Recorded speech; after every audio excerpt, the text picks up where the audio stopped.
আমরা কিন্তু খালি হিসাব বলতে একটা জিনিস আমাদের ব্রেনে ভুল ইনস্টল হয়ে আছে। আমরা মনে করি হিসাব মানে সালাত কয় ওয়াক্ত মিস করেছে আল্লাহ এটার হিসাব নেবে, সিয়াম কয়টা মিস করেছে আল্লাহর এটার হিসাব নেবে, গুনাহ কয়টা করেছে আল্লাহ এটার হিসাব নেবে।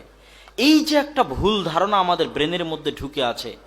এবং রাসূল সাল্লাল্লাহু আলাইহি ওয়াসাল্লামের সাহাবীরা অর্থ দিয়ে জান্নাত কেনার জন্য প্রতিযোগিতা করেছে। আবু বকর এবং ওমর প্রতিযোগিতা করেছে অর্থ দিয়ে জান্নাত কেনার জন্য। উসমান রাদিয়াল্লাহু তাআলা আনহু, আব্দুর রহমান বিন আউফ রাদিয়াল্লাহু তাআলা আনহু অর্থ দিয়ে জান্নাত কেনার জন্য প্রতিযোগিতা করেছেন। সুতরাং ইসলাম বৈরাগ্যতার ধর্ম নয় যে শুধু মসজিদের মধ্যে সীমাবদ্ধ থাকবে, সালাত সিয়াম করেই সকল কিছু শেষ, আর ব্যবসা করবে না, টাকা পয়সা উপার্জন করবে না, ধন দৌলত উপার্জন করবে না। ধন দৌলত উপার্জন করাকে শুধু দুনিয়াদারি মনে করা, এটা ভুল। আল্লাহ সুবহানাহু ওয়া তাআলা আমাদের দোয়া শিখিয়েছেন, রব্বানা আতিনা ফিদ দুনিয়া হাসানাতাও ওয়া ফিল আখিরাতি হাসানাতাও ওয়া কিনা আযাবান নার। হে আল্লাহ, দুনিয়াতেও আপনার কাছে উত্তমটা চাই, কল্যাণটা চাই। দুনিয়ার উত্তম কি? টাকা পয়সার উত্তম, ধন দৌলতের উত্তম। ইবনে হাজার আসকালানী রাহিমাহুল্লাহ এত ধন দৌলতের মালিক ছিলেন, এত টাকা পয়সার মালিক ছিলেন যে যেই দিন তিনি ফাতহুল বারি প্রকাশ করেন ওই দিন ফাতহুল বারি হচ্ছে সহিহ বুখারীর ব্যাখ্যা গ্রন্থ।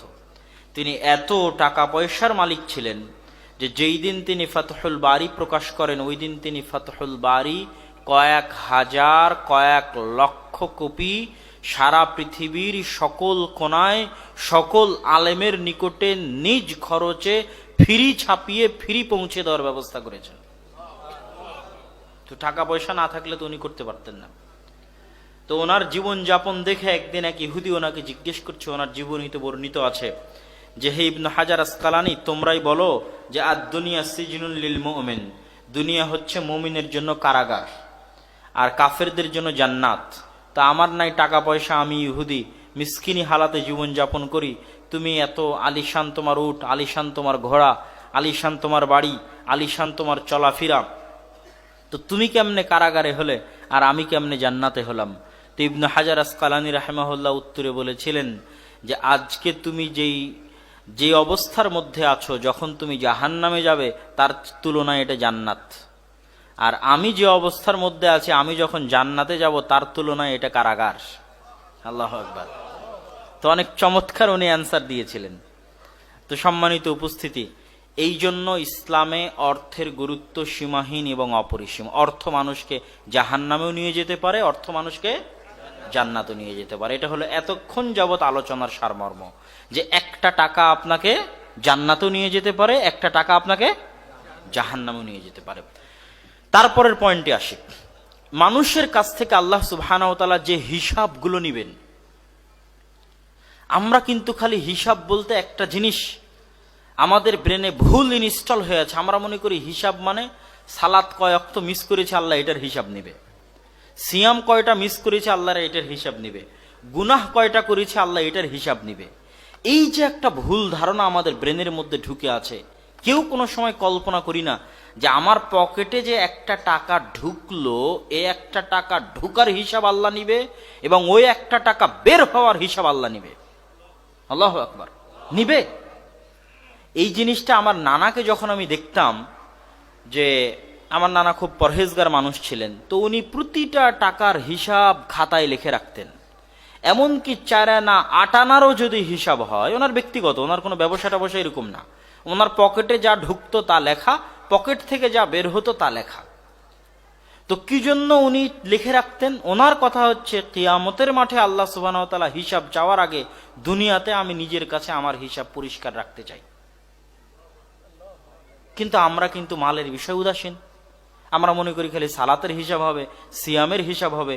কিন্তু আমি যে একটা টাকা ফ্লাক্সিলোড দিয়ে একজন মেয়ের সাথে কথা বললাম, বা একটা টাকা একটা মেয়ের কাছে ফ্লাক্সিলোডের জন্য পাঠালাম, এই টাকার হিসাব যে সালাতের চেয়ে কঠিন হয়ে যেতে পারে, এটা কিন্তু মানুষ জানে না। কঠিন হয়ে যেতে পারে এই টাকার হিসাব।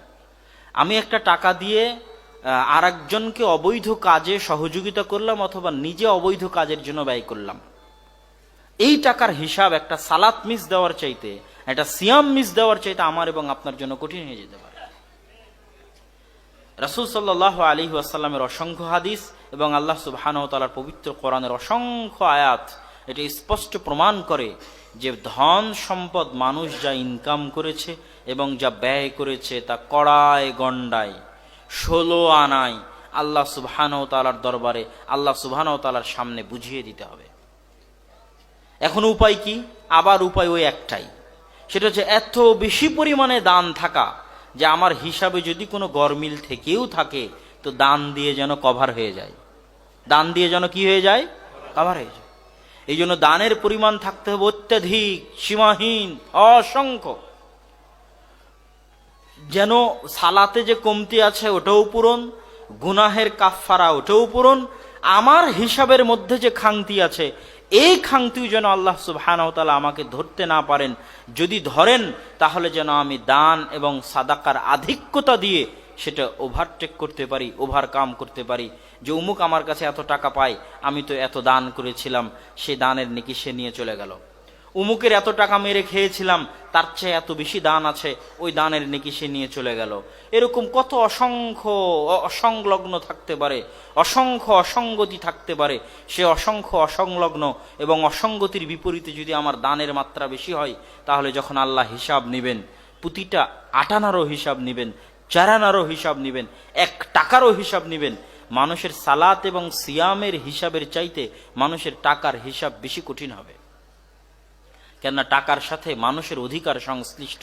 সালাত সিয়াম আল্লাহ মাফ করে দিতে পারে, চাইলে যে কোনো মুহূর্তে মাফ করে দিতে পারে, কিন্তু যেহেতু টাকার হিসাব অন্য মানুষের সাথে সম্পৃক্ত, সেহেতু আল্লাহ সুবহানাহু ওয়া তাআলা এটা মাফ করবেন না। সম্মানিত উপস্থিতি, আমরা এতক্ষণ যাবৎ আলোচনা করছিলাম যে ইসলামে অর্থের গুরুত্ব। অর্থ মানুষকে জান্নাতে নিয়ে যেতে পারে, অর্থ মানুষকে জাহান্নামে নিয়ে যেতে পারে। এবার আসি ইসলামী অর্থনীতির সাথে বর্তমান পৃথিবীতে যে অর্থনৈতিক ব্যবস্থা চলমান আছে বা বর্তমান পৃথিবীতে যে অর্থনীতি চালু আছে, যেটাকে সুদী অর্থনীতি বলি অথবা পুঁজিবাদী অর্থনীতি বলি, এই দুই অর্থনীতির মধ্যে পার্থক্য কি এবং সুদী এবং পুঁজিবাদী অর্থনীতি কেন আমার এবং আপনার জন্য ক্ষতিকর এবং কেন ইসলামী অর্থনীতি আমার এবং আপনার জন্য কল্যাণকর।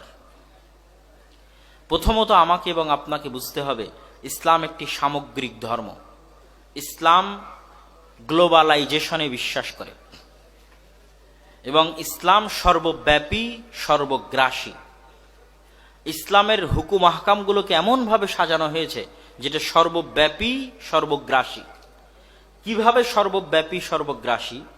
অন্য কোনো রিলিজিয়ন এত অ্যাক্টিভ নয়, তাদের অ্যাক্টিভনেস আপনার চোখে পড়বে না, কিন্তু ইসলামের অ্যাক্টিভনেস কিভাবে চোখে পড়বে?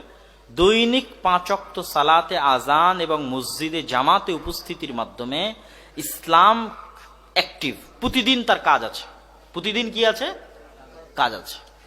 দৈনিক 5 ওয়াক্ত আজান জানান দিচ্ছে যে আমরা ইসলামের সাথে সম্পৃক্ত, ইসলাম নামক দিন আছে, তার সাথে আমরা কানেক্টেড। এটা সর্বগ্রাসী, সর্বব্যাপী। এই জন্য আজানের উঁচু আওয়াজকে ইহুদি খ্রিস্টানেরা ভয় পায়।